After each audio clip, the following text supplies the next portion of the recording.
Huwag mo hayaan na resibo lang ang may ipon mo. Huwag mo hayaan nakakita mo lang ang anak mo sa picture, magulang mo, naalagaan mo yung ibang tao, pero pamilya mo hindi mo naalagaan. Grabe guys, biruin nyo, grade 5 lang naman po ako, tubong Cotabato, naging OFW kasi nga, sino nga tatanggap sa gaya ko na grade 5 lang, anong magiging buhay ng isang grade 5, kaya naisipan ko maging OFW, and grabe sa pagiging OFW, 4 years ako nandun, at walang nangyari sa akin, puro padala, puro resibo, and grabe, nung nakita ko tong negosyo na to, ginrab ko siya, kahit wala akong pera, ginawan ko ng paraan, and right now, ito yung bunga ng desisyon na ginawa ko. 1 taon akong naghahanap ng magandang sistema, and 1 taon ako naghahanap ng taong mapapagkatiwalaan.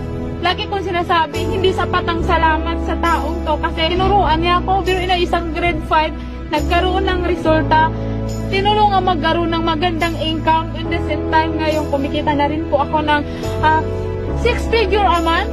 Nung hinahataw ko yun, bigla po ako nagka-COVID. Doon tumigil yung mundo ko na akala ko yun na. Sabi ko, whatever it takes, kahit anong mangyari, isa lang naman ang buhay ko.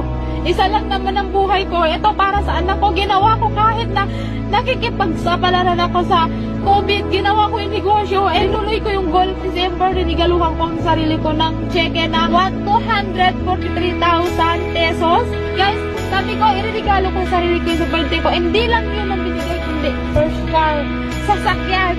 Sinong nag-aakala na isang probinsya, na isang grade 5 yung Cotabato magkakaroon ng ganitong sasakyan? Kaya, sa lahat ng mga OFW, gawin mo tong negosyo, huwag kang magstay sa kung saan ka yun. Huwag mong hayaan na nandyan ka lang.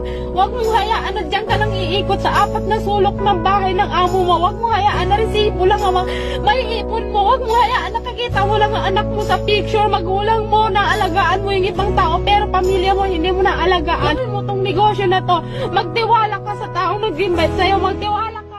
This time, gumawa ka ng sarili mong vision. Huwag kang nakikinig sa kahit na sinong tao.